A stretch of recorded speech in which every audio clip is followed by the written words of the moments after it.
Hai guys, Pemprov DKI Jakarta sudah membuka kembali loh beberapa tempat wisata sejak September 2021. Salah satunya adalah Kampung Budaya Betawi Setu Babakan. Adapun tempat wisata ini berlokasi di Sengseng Sawah Jagakarsa, Jakarta Selatan. Wisatawan dapat berkunjung secara gratis tanpa mengeluarkan biaya. Perkampungan budaya Betawi Setu Babakan dengan komunitas yang tumbuh dan berkembang bersama budaya Betawi yang meliputi kesenian, adat istiadat, religi, kuliner, pakaian serta arsitektur yang terdiri atas 5 zona, yaitu zona A sebuah museum dan galeri budaya Betawi, zona B rumah batik, zona C replika kampung Betawi, zona D sekolah kebudayaan Betawi, dan zona E zona embrio cikal bakal perkampungan Betawi. Kita masuk ke dalam. Memasuki pintu gerbang perkampungan budaya Betawi di Setu Babakan terdapat tanaman pada bagian sisi kiri. Di antaranya jenis tanaman rindang bermanfaat sebagai tanaman peneduh atau pencegah kebisingan.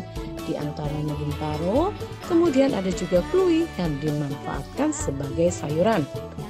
Dan terdapat juga pohon jamblang yang dimana buahnya adalah berwarna ungu hitaman dan memiliki rasa asam manis, merupakan tanaman khas Betawi. Kemudian adalah tanaman khas Betawi, kecapi, di mana memiliki buah berwarna kuning dan rasa asam manis.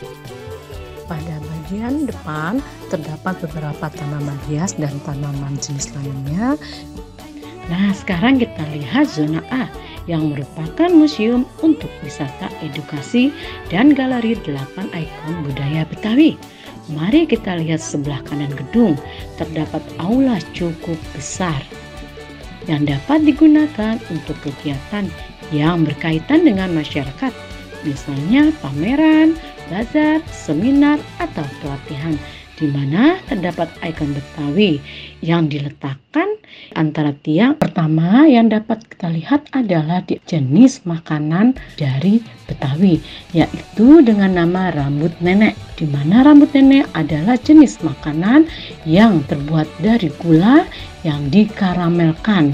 Ini adalah gulali yang dibentuk seperti permen yang diletakkan di atas lidi.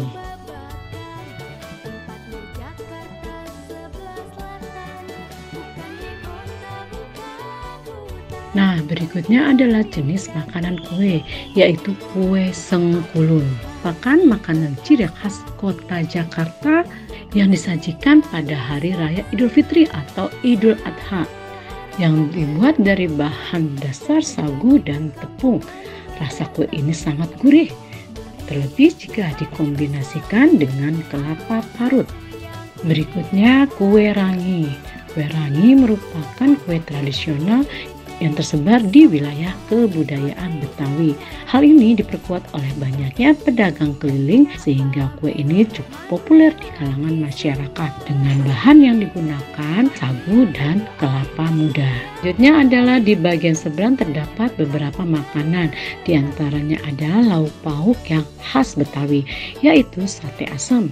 Sate asam merupakan jenis lauk khas Betawi dengan bahan dasar adalah daging. Disajikan ketika ada upacara atau hari raya. Jenis kue ongol-ongol yang merupakan hidangan ringan khas kota Jakarta dengan bahan dasar adalah tepung hun kue. Yang selanjutnya bubur Aceh. Bubur Aceh adalah jenis hidangan khas Betawi dengan bahan dari beras dan ditambah dengan kaldu. Dan di seberangnya, di tengah-tengah kembali kita lihat adalah jenis buah-buahan khas kota Jakarta. Yang pertama adalah buah jamblang. Buah jamblang memiliki bentuk menyerupai buah anggur dengan rasa yang khas, yaitu sepat dan masam. Buah ini memiliki warna hitam keunguan, berbentuk lonjong, berkulit halus, dan memiliki biji tunggal. Terkadang dibuat manisan. Berikutnya adalah buah buni. Buah buni memiliki kulit buah lunak, permukaan licin, Buah muda berwarna hijau kekuningan dan bila sudah masak memiliki warna merah tua hingga kehitaman. Rasa buah masam. Selanjutnya yaitu adalah karendang. Buah karendang jika masih muda memiliki warna merah muda, sedang jika sudah matang berwarna merah gelap dan memiliki rasa manis sangat berair. Selanjutnya adalah kecapi. Kecapi merupakan buah santol atau manggis liar. Adalah buah yang berukuran seperti manggis dan memiliki warna coklat seperti buah sawo. Buah ini mungkin tidak termasuk dalam deretan buah populer di Indonesia. Selanjutnya kita lihat di arah seberang. Terdapat contoh buah kota Jakarta yang sekarang pun sudah mulai langka. Di antaranya adalah kuini atau bembem yang memiliki aroma khas wangi dan memiliki bentuk seperti buah melon. Dan berikutnya adalah kohok. Kohok memiliki kulit berwarna ungu agak keras sedikit dan daging berwarna putih. Rasa asam dan agak manis.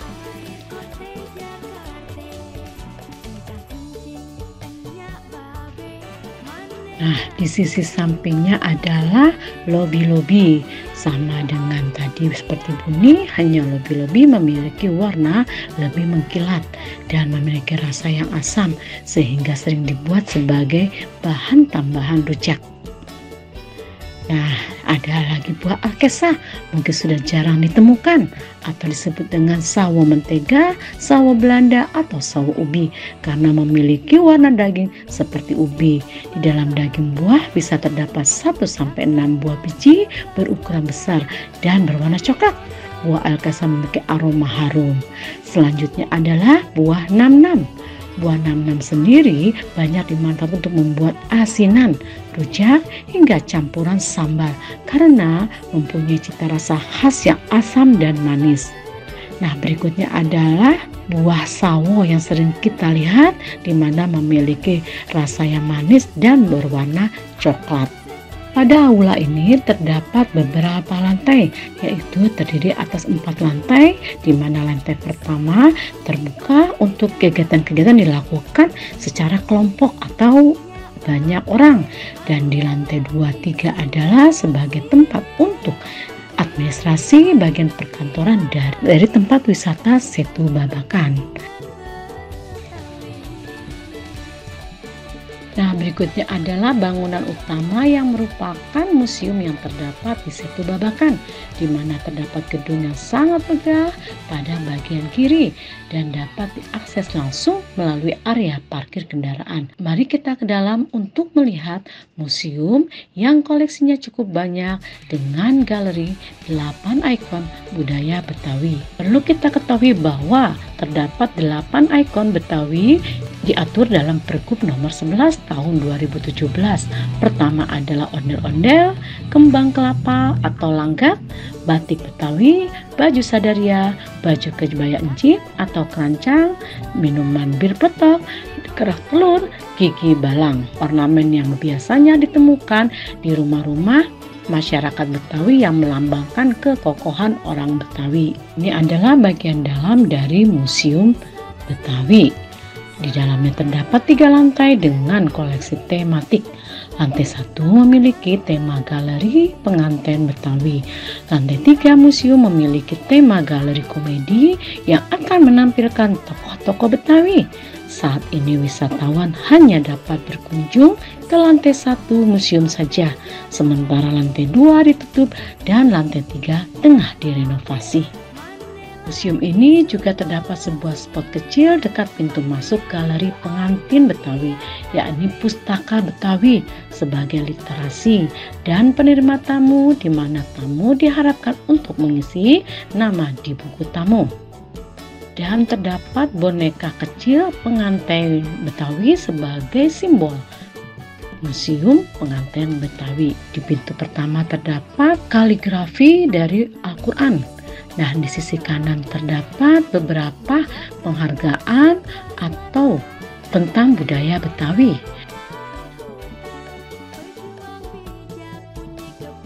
Dan pintu kedua kita lihat di sebelah kanan terdapat meja rias untuk pengantin.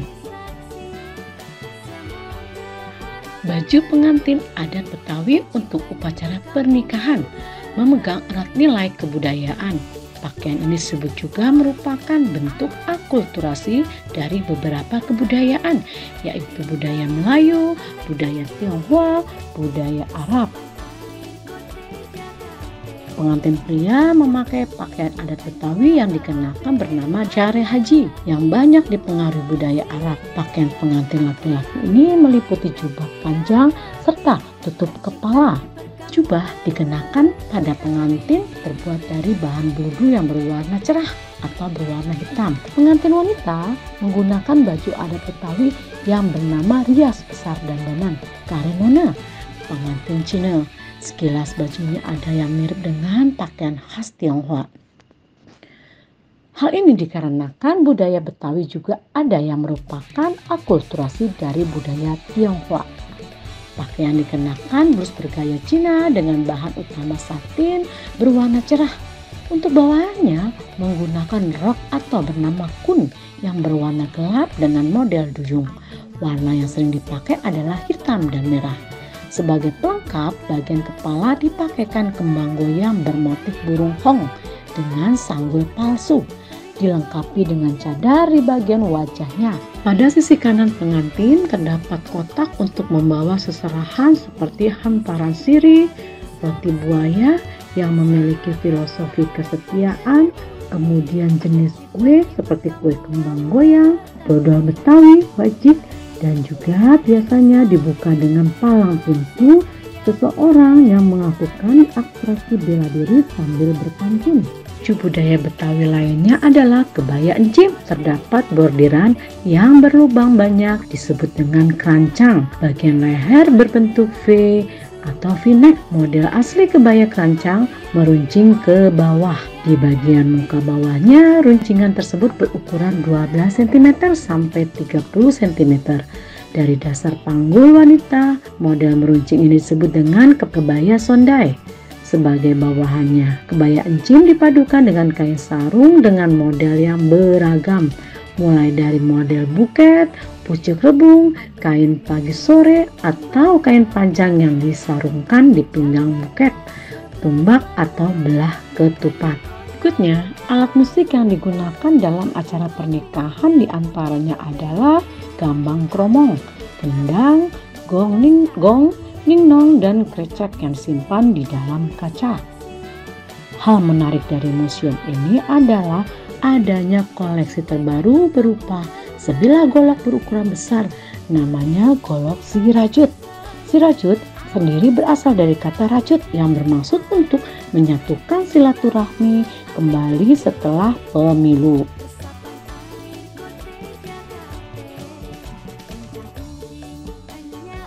Berikutnya kita keluar museum melalui pintu belakang. Terdapat amfiteater dengan suasana sejuk. Amfiteater di Setu Babakan berlokasi tepat di belakang bagian museum pengantin dan di belakang area kolam. Sebelum pandemi COVID 2019, sebuah panggung di tengah kolam amfiteater kerap dijadikan sebagai tempat perhelatan pentas seni kebudayaan khas Betawi seperti lenong dan tari-tarian Betawi. Selain menyaksikan pertunjukan budaya, wisatawan juga bisa mengikuti pelatihan tari, pelatihan musik, membatik, serta teater untuk anak-anak dan remaja. Meski saat ini acara tersebut belum diselenggarakan, pengunjung tetap bisa memasuki area amfiteater untuk duduk-duduk di tribun sambil menikmati udara sejuknya daerah Setu Babakan.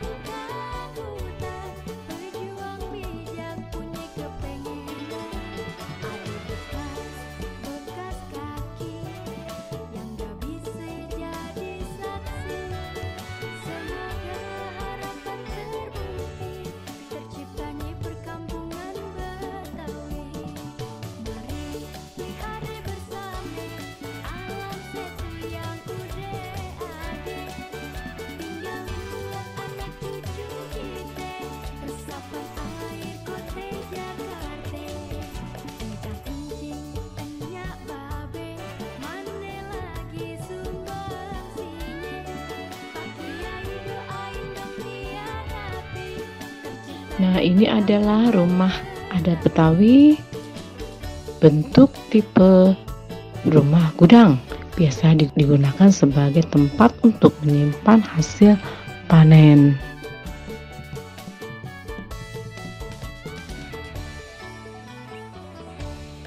Yuk kita naik ke atas.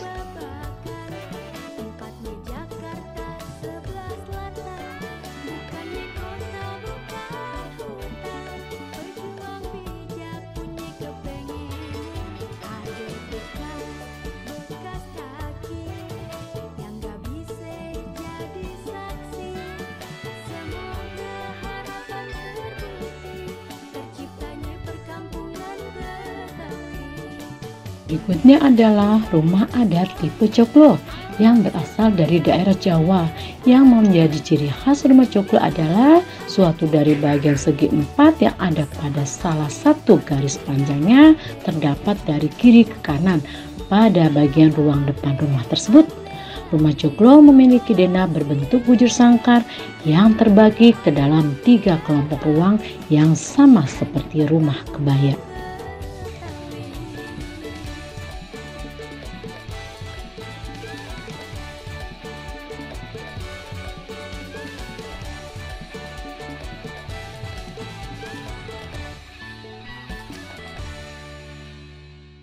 Rumah ini juga dihiasi dengan lukisan gambar penari topeng. Kemudian lampu jenis lampu yang lama ciri khas kota Betawi. Nah, dari depan rumah adat dapat terlihat amphitheater yang dapat digunakan untuk kegiatan seni, baik seni tari, seni teater, ataupun kegiatan lainnya yang memberikan atraksi pertunjukan, dan dapat juga digunakan untuk berfoto-foto dengan latar belakang museum pengantin.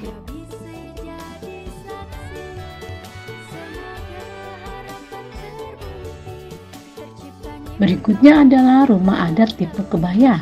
Rumah kebaya merupakan sebuah bentuk yang disesuaikan dengan etnis Jawa. Rumah adat ini lebih disukai karena proses pembuatannya yang sederhana, namun lantai dibuat tinggi dari permukaan tanah, sehingga bali suci sebagai unsur pendukung masih tetap dipertahankan. Bentuk denah dari rumah kebaya ini memiliki 4 persegi panjang yang memiliki 3 kelompok ruang yang jelas, yaitu ruang depan, ruang tengah, dan ruang belakang. Struktur kuda-kuda adalah bagian atap yang berada di tengah-tengah bagian atap tersebut. Pada rumah kebaya ini diberi nama dengan kecapi. Dengan hiasan lukisan penari, ditempatkan juga kursi di bagian teras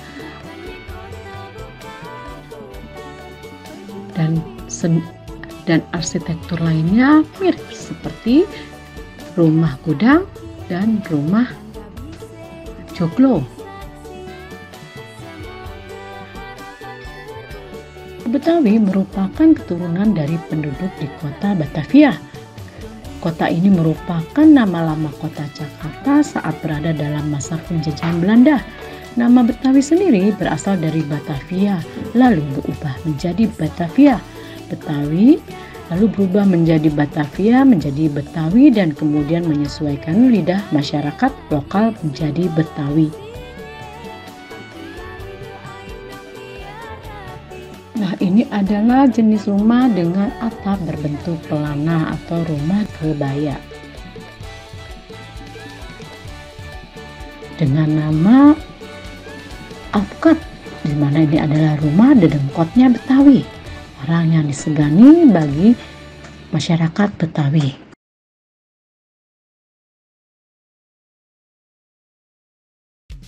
Turun dan kita beralih ke sebelahnya, yaitu pada zona B. Nah, berikutnya adalah rumah pesisir atau rumah panggung. Rumah tipe ini merupakan rumah adat Betawi untuk mereka yang tinggal di daerah pesisir pantai.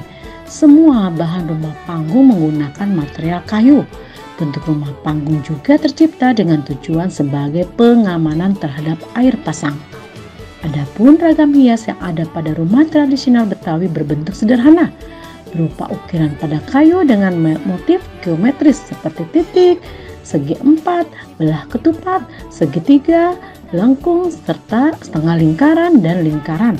Motif ini biasanya diterapkan pada lubang angin, kusen, daun pintu, jendela, tiang, dinding di ruang depan. Displenggar pembatas ruang tengah dengan ruang depan. Dekorasi merupakan salah satu unsur arsitektural paling penting pada arsitektur rumah tinggal Betawi. Rumah ini dilengkapi dengan dua ondel-ondel pada sisi kanan dan kiri. Bagian ondel-ondel juga memiliki nilai filosofis tertentu. Satunya adalah bagian kepala ondel-ondel yang disebut dengan kembang kelapa. Kembang kelapa dianggap sebagai simbol kemakmuran. Selain itu, kelapa merupakan buah yang memiliki banyak manfaat dan bisa digunakan hingga pohon-pohonnya. Ondel-ondel pun juga terbagi menjadi dua jenis, yaitu ondel-ondel laki-laki dan perempuan. Ondel-ondel laki-laki identik dengan warna merah pada mukanya, dan ondel-ondel perempuan identik dengan warna putih. Warna merah melambangkan sifat laki-laki, yaitu keberanian, sedangkan putih melambangkan kesucian. Ondel-ondel laki-laki mengenakan baju pangsi, sedangkan perempuannya memakai baju kebaya kerancang. Di sisi kanan terdapat gerobak penjual es dawet, yaitu jenis minuman khas Betawi yang terbuat dari bahan rotan. Kemudian pada sisi sebelah kiri terdapat gerobak penjual kerak telur. Perlu kita ketahui bahwa kerak telur merupakan salah satu ikon dari 8 ikon Betawi yang diatur oleh Pergub. Kerak telur adalah makanan khas Betawi yang terbuat dari beras ketan yang dimasak dengan menggunakan wajan tanpa menggunakan minyak dan disajikan dengan menggunakan kelapa. Nah, ini adalah penampilan abang Betawi yang menggunakan celana boim dengan menggunakan kain pada selempang sebagai selempang. Pada bagian depan menghadap danau dari Setu Babakan, merupakan zona C di mana terdapat replika rumah adat pesisir Betawi. Kemudian pengunjung pun dapat menjelajahi objek-objek wisata yang terdapat di perkampungan budaya Betawi dengan mengendarai kuda delman atau kuda tunggang yang merupakan transportasi tradisional masyarakat Betawi dahulunya. Di depan terlihat secara langsung dan Setu Babakan yang merupakan wilayah zona C. Sampai sini saja dahulu jalan-jalan kita di Setu Babakan. Semoga apa yang saya sampaikan bisa bermanfaat bagi para pemirsa yang akan jalan-jalan ke Setu Babakan. Selamat sore. Assalamualaikum warahmatullahi wabarakatuh.